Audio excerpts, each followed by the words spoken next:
Suatu ketika hiduplah seorang tua yang bijak. Pada suatu pagi, beliau didatangi oleh seorang pemuda yang sedang dirundung banyak masalah. Langkahnya gontai dan air mukanya ruwet. Tamu itu memang tampak seperti orang yang tak bahagia. Tanpa membuang waktu, orang itu langsung menceritakan semua masalahnya kepada orang tua yang bijak itu. Orang tua yang bijak hanya mendengarkan dengan seksama. Lalu ia mengambil segenggam serbuk pahit dan meminta anak muda itu untuk mengambil segelas air. Ditaburkannya serbuk pahit itu ke dalam gelas, lalu diaduknya secara perlahan. "Coba minum ini dan katakan bagaimana rasanya," ujar Pak tua itu. "Waduh, pahit sekali," jawab pemuda itu sambil meludah ke samping. Pak tua yang bijak itu sedikit tersenyum. Ia lalu mengajak tamunya ini untuk berjalan ke tepi telaga ke dalam hutan tempat tinggalnya. Kedua orang itu lalu berjalan berdampingan dan akhirnya sampai ke tepi telaga yang tenang itu. Pak tua kemudian kembali menaburkan serbuk pahit ke telaga itu, dan dengan semotong kayu ia mengaduknya. "Coba ambil air dari telaga ini dan minumlah."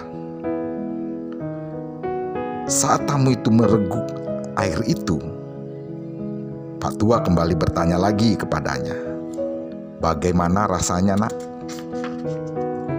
"Segar," sahut pemuda itu. "Apakah kamu merasakan pahit di dalam air itu?" tanyanya kembali. "Tidak, Pak," jawabnya singkat. Dengan bijak Pak tua itu menepuk punggung si anak muda. Ia lalu mengajaknya duduk berhadapan bersimpuh di samping telaganya itu. "Anak muda, dengarlah. Pahitnya kehidupan adalah layaknya segenggam serbuk pahit. Tak lebih dan tak kurang. Jumlah dan rasa pahitnya pun sama dengan kita akan tetap sama. Tetapi kepahitan yang kita rasakan sangat tergantung dari wadah yang kita miliki.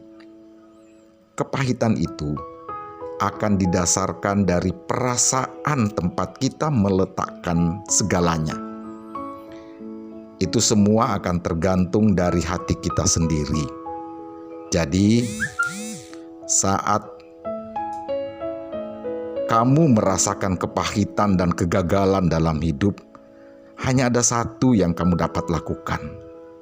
Lapangkanlah dadamu menerima semuanya itu. Luaskanlah hatimu untuk menampung setiap kepahitan itu. Pak tua itu lalu kembali menasihatkan, "Hatimu adalah wadah itu. Perasaanmu adalah tempat itu. Kalbumu adalah tempat kamu menampung segalanya. Jadi, jangan jadikan hatimu seperti gelas. Buatlah laksana telaga yang mampu menampung setiap kepahitan itu dan merubahnya menjadi kesegaran dan kebahagiaan." Keduanya lalu beranjak pulang dan sama-sama belajar pada hari itu. Pak tua dan si orang bijak itu kembali menyimpan serbuk pahit untuk anak muda lain yang sering datang kepadanya membawa keresahan jiwa.